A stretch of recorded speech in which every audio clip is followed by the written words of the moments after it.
Hey everybody, this is Dr. Ben Pearl with Fitfoot U, and today I am wearing my Academy golf shirt because I'm talking about the mentor program that I've been privileged to be a part of. It's something that's been going on a long time, and Rita Yates, the executive for the American Academy of Podiatric Sports Medicine, is sort of the person behind the scenes that pairs up students with podiatrists that are interested in sports medicine within our academy. And Rita had thought it would be very good just to see what some of the experiences were specifically.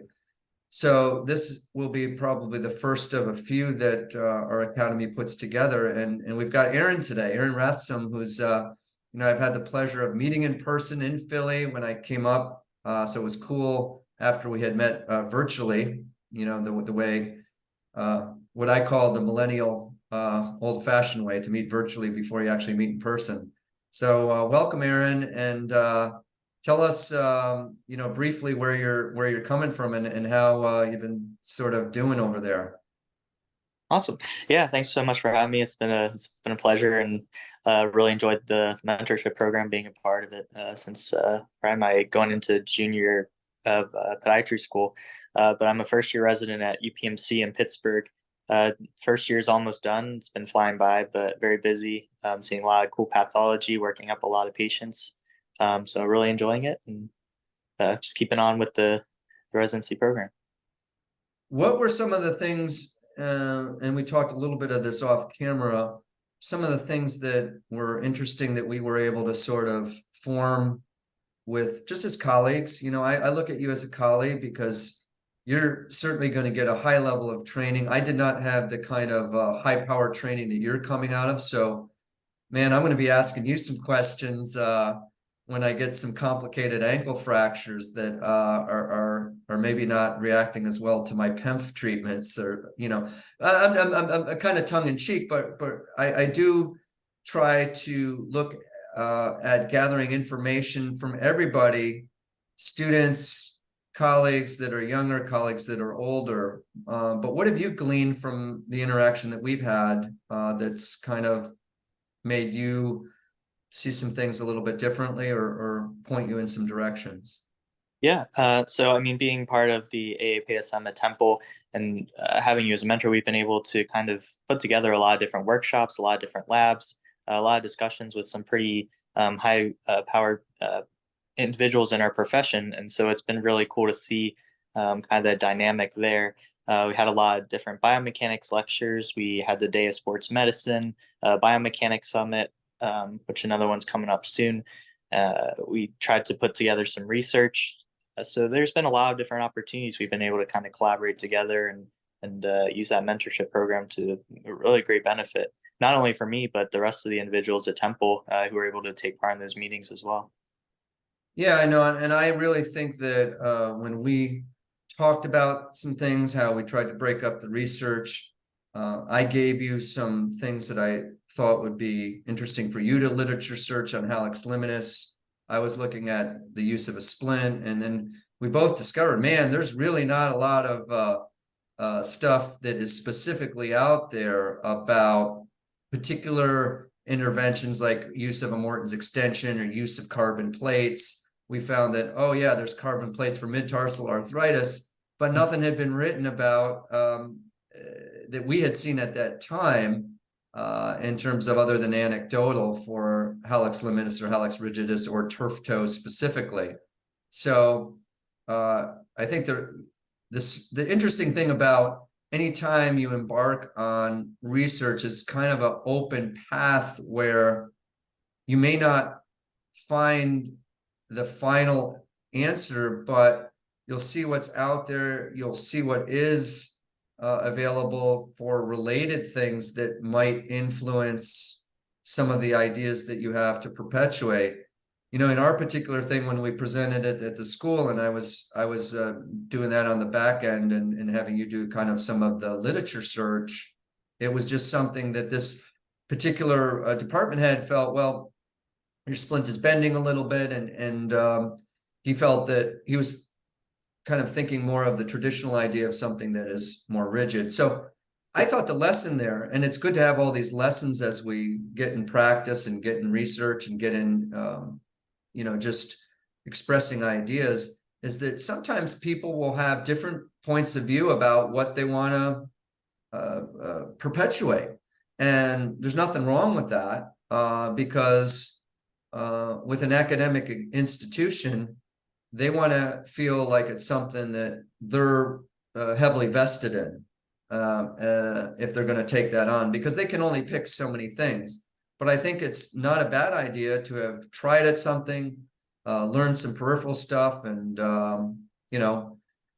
I think that's just part of the process. Anything else that you want to impart, that you would say if you had somebody younger than you and they're thinking about joining the Young Sports Medicine Academy member, of what it's meant for you specifically in terms of any of the interactions or specific things that you think might be opportunities down the road? Yeah, no, I think probably one of the biggest things that we've kind of talked about, and just seeing how you've incorporated medicine into your practice, is just being involved in the local community and making a big effort to kind of talk with different people, gather different ideas, continuing to learn and to grow as an individual and as a podiatric doctor. So, I think that one thing I'm going to really incorporate into practice, and as I'm going through residency, is trying to get more involved in the community, making sure I'm going to the local running store, trying to get involved in some local sports teams. I'm playing in some intramurals now. So, my co-residents and I were wearing podiatry related things, and people ask questions. So it's already starting to break into the community and they're asking questions. So I think it's just very important to always continue to show yourself, to spread the profession in general.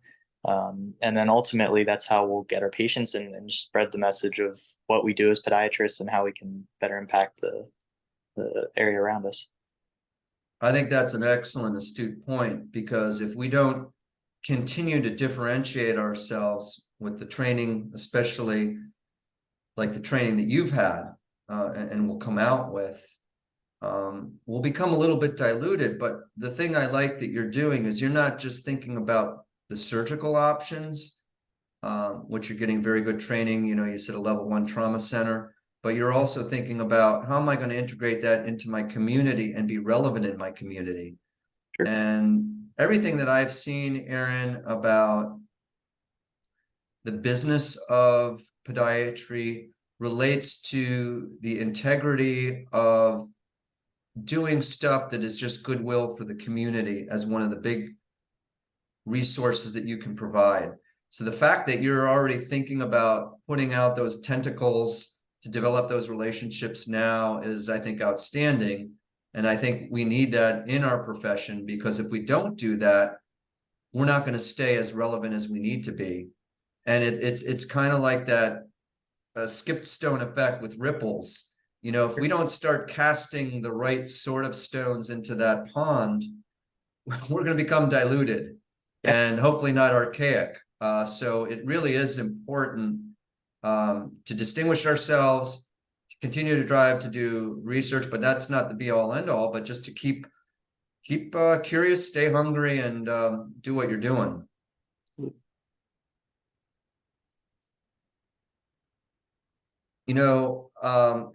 Any other last things that you would say that you would tell to somebody that's the second year in school and struggling, and if they want to get a path into sports medicine, since you're so recent with it? Sure. Yeah, I mean, definitely going through school, sometimes you can get a little deflated. You're going through classes, maybe grades don't go as well as you'd like. But at the end of the day, it's a small profession. We all care for each other. Reach out to your mentors, reach out to the people around you, your upperclassmen, residents, everything you're going through, every step of the journey. There's people who want to help and want to see you succeed. So I think having this mentorship as a great opportunity to meet a lot of different individuals within our profession, always to throw like questions back and forth, kind of dive into different areas and figure out differing opinions and why certain people do different things. I think having those proactive discussions is very important. Just as we were saying, just growing the profession and trying to make sure that we're um, always learning and growing. And I think this mentorship has been very valuable in that even since the year or two that we've been a part of it, we've put together many different opportunities, many different workshops and labs, and brought a lot of different individuals to our school. So definitely something I was very happy to be a part of, and stuff I'll take with me throughout my whole career. So I definitely Cool. think And I'm very going to be looking forward to seeing down the road some of the things that you end up doing, because you seem to me to be having some ideas and will provide leadership in some capacity. So thanks for doing this. And for those that are interested in being part of the academy, Rita Yates is the main executor and the contact person. But then you can even talk to people like Aaron and others that are on that path that want to be involved with sports medicine. absolutely. Thanks for doing this, Aaron. Look Yeah. forward to connecting again in person. Yeah, it was great seeing you. And again, love to see you